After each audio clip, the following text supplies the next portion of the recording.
Welcome to our latest deep dive. Today we're looking into the Soviet Union right after Joseph Stalin's death in 1953. It's a fascinating period. His death really marked a massive turning point. Absolutely. So the goal today is to explore the big challenges the USSR faced as it moved away from, well, his very tight grip. Yeah, we'll touch on leadership shifts, pressures for change, both inside and outside the Soviet Union, and the ripple effects. Okay, so maybe we should start with Stalin himself, just briefly. His rule sets the stage. Right. Definitely. You have to remember, his control was absolute. Pervasive fear, repression. It was a tough time. Disagreement wasn't tolerated. So his death in 53 wasn't just a change of leader. It was like the end of an era. Yeah. Opening up possibilities, but also problems. Exactly. Suddenly, things that seemed impossible were maybe on the table. Right. But that created huge uncertainty. And this leads us to Nikita Khrushchev. He comes in and starts something called de-Stalinization. What was that all about? Right, Khrushchev. De-Stalinization was basically an attempt to purge Stalin's overwhelming influence and legacy. How did they do that? Well, Khrushchev actually gave a speech denouncing Stalin, which was huge. He condemned the jailing and killing of loyal communists, loyal citizens. Wow. That must have been shocking at the time. Oh, absolutely. And there were symbolic acts, too. Yeah. Taking down monuments, even removing Stalin's body from the Lenin Mausoleum and reburying it. So clear signals from the top that things were changing. Clear signals, yes. But, and this is important, while the leadership was signaling change within the Soviet Union itself. Life in the satellite countries, the ones controlled by the Soviets in Eastern Europe, didn't automatically improve. Precisely. That's a really crucial point. For people in Hungary, Poland, Czechoslovakia, things on the ground didn't feel all that different initially. And that mismatch between the talk of change and the reality, that led to trouble. It certainly did. It fueled this desire for more genuine freedom, for real autonomy in those Eastern European nations. Which brings us to the first major challenge you mentioned, protests in Eastern Europe. I guess Hungary in 1956, the big example here. It really is a defining moment. What happened in Hungary was quite explosive. Protests erupted in Budapest. And it wasn't just students or workers, right? No, that's what was so significant. Even parts of the Hungarian army joined the protesters. They aimed to overthrow the Soviet-controlled government there. I remember seeing pictures of Hungarian flags with the communist emblem literally cut out of the middle. Yes, a powerful symbol. It showed a widespread desire to, well, end the communist system imposed on them. And there was a figure who emerged, Imre Nagy. Imre Nagy. He was actually a communist leader, but seen as more moderate, maybe more nationalistic. He became the face of the uprising. What did he promise? He formed a new government, promised free elections, multi-party elections, even, and critically, he demanded that Soviet troops withdraw from Hungary. That sounds like a direct challenge to Moscow. It absolutely was. A fundamental challenge to Soviet control in the region. Again, the Soviets, they didn't just let it happen. Not a chance. The response was brutal. Soviet tanks rolled into Budapest in early November. Was there resistance? Oh, yes. Hungarian civilians, students, workers, they became freedom fighters. They fought back bravely with whatever they had, but, well, it was tanks versus rifles. So the uprising was crushed. Yes, quite ruthlessly. The Soviets installed a new, hardline pro-Soviet government. Nagy himself tried to seek refuge, was captured, and later executed. A very grim message sent across Eastern Europe then. A very clear message. Yeah. There were strict limits to how much reform, how much independence Moscow would tolerate. Okay, so that's one massive challenge. What about the second one you flagged, the relationship with China? Weren't they supposed to be close allies? Initially, yes. After the communist victory in China, Mao and Stalin signed a treaty of friendship in 1950. They were, the two giants of the communist world. But that didn't last. No, the relationship started to sour. As China grew stronger and more confident under Mao, they began to resent playing the junior partner role to the Soviets. So power struggle. Partly power, partly ideology. China also started developing and promoting its own version of communism, especially in Africa and Asia, independent of Moscow. How did Khrushchev react to China acting more independently? Not well. He saw it as undermining Soviet leadership of the global communist movement. The tensions really ramped up. And this led to concrete actions, a real split. Oh, yes. Yeah. It became quite acrimonious. In 1959, Khrushchev abruptly refused to share nuclear secrets with China. That was a huge blow. I bet. And economically? The next year, 1960, the Soviets pulled out all their economic advisors and canceled aid projects in China. So a complete breakdown, essentially. Pretty much. It went from alliance to rivalry, even hostility. There were serious border clashes between Soviet and Chinese troops later in the 60s. It was a major fracture in the communist world. Okay, so challenges in Eastern Europe, a major split with China. Meanwhile, back in Moscow, Khrushchev himself was facing difficulties. Yes, his position became less secure. Events like the Cuban Missile Crisis in '62, while ultimately resolved, didn't exactly enhance his prestige within the Kremlin. Some felt he'd been erratic, maybe reckless. And he was eventually removed from power? Correct. Oh. In 1964, the party leadership basically ousted him. It was quite sudden. Who took over then? Leonid Brezhnev. He became the new leader, and he represented, well, a different approach. Less reformist, more conservative, you could say. And domestically, within the Soviet Union, what did Brezhnev's rule look like? You said less reformist. Definitely. Brezhnev's era saw a tightening of control. Repressive domestic policies became the norm again. Like what specifically? Stricter enforcement of laws, limiting freedom of speech, freedom of worship, much heavier government censorship of books, art, media. So clamping down on any dissent. Exactly. If you spoke out, you risked trouble.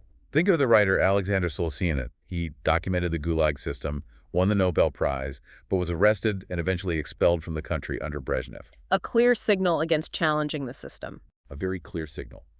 The relative openness under Khrushchev, limited as it was, seemed to be reversing. And did this tougher line under Brezhnev extend to Eastern Europe as well? We saw what happened in Hungary under Khrushchev. Yes, the basic principle remained.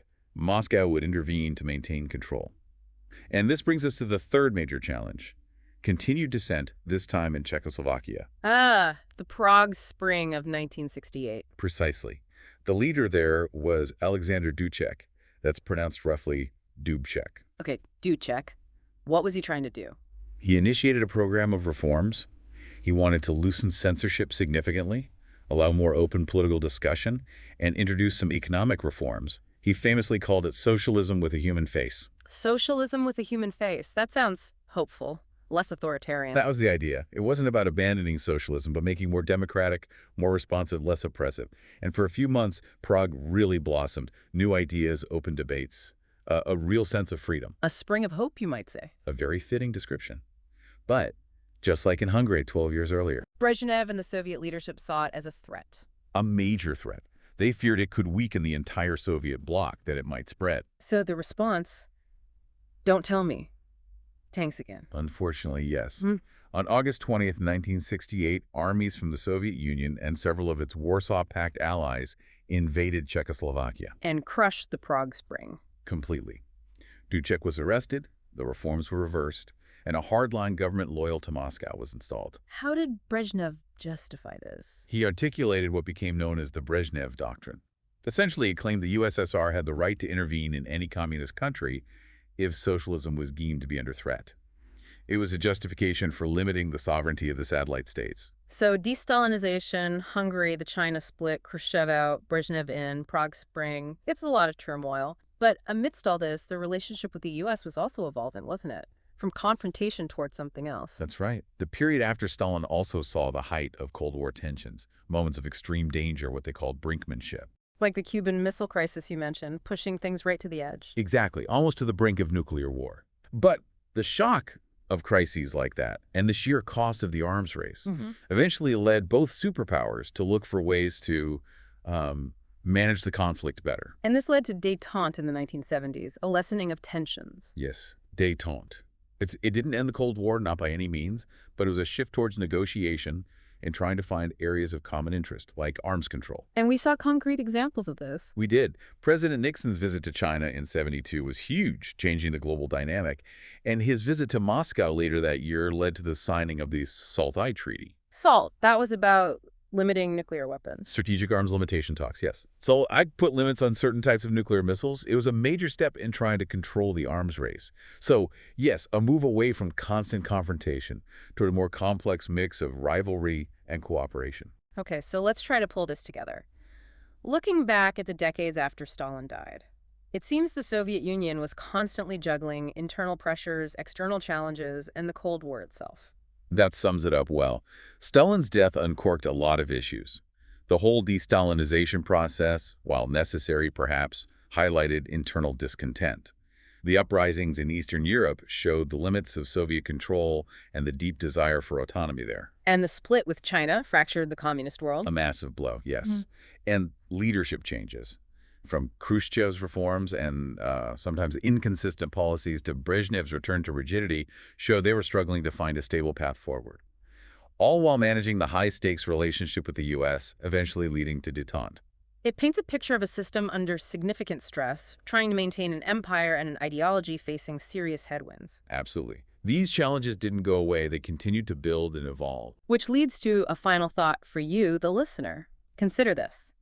How did all these pressures, the internal calls for change, the cracks in the Eastern Bloc, the split with China, the complex dance with the U.S., how did all this set the stage for the even more dramatic events that would unfold later in the 80s and 90s? Hmm. Yeah. And what must it have felt like for ordinary people living through these times? Moments of hope, like during the Prague Spring, followed by crackdowns, periods of slight easing, then renewed tension. It's a powerful thing to contemplate. Definitely food for thought. Okay, to help solidify what we've discussed, let's run through a few quick questions. Ready? Let's do it. Question one. What was de-Stalinization and who really kicked it off? Answer. Right. De-Stalinization was the policy aimed at reducing Joseph Stalin's dominant legacy and influence in the Soviet Union. Hmm. It was initiated primarily by Nikita Khrushchev. Question two. Can you give a major example of a protest against Soviet control in Eastern Europe after Stalin died? Answer. The big one we discussed was the Hungarian Uprising of 1956. That's when protesters, and even the Hungarian army, tried to overthrow the government controlled by the Soviets. Question three. What were some key reasons for the split between the Soviet Union and China? Answer. Well, several things. China resented being seen as the, junior partner. They started pursuing their own communist path. And then the Soviets didn't share nuclear tech and cut off economic aid. That really cemented the split. Question four. What was the Prague Spring and how did the Soviet Union react? Answer. Okay, the Prague Spring was that period of reform back in 1968 in Czechoslovakia. The leader, Alexander Dubček, tried to ease censorship and reform things. The Soviet reaction. They invaded with Warsaw Pact forces to crush it. Question five. And finally, who took over as the leader of the Soviet Union after Nikita Khrushchev was removed? Answer. That was Leonid Brezhnev. Great. Thanks for diving deep with us today into this really complex and pivotal era for the Soviet Union. It was a pleasure. Lots of moving parts, but crucial for understanding the later Cold War. Indeed. We hope this gave you a clearer picture of the challenges faced after Stalin. Join us next time for another deep dive.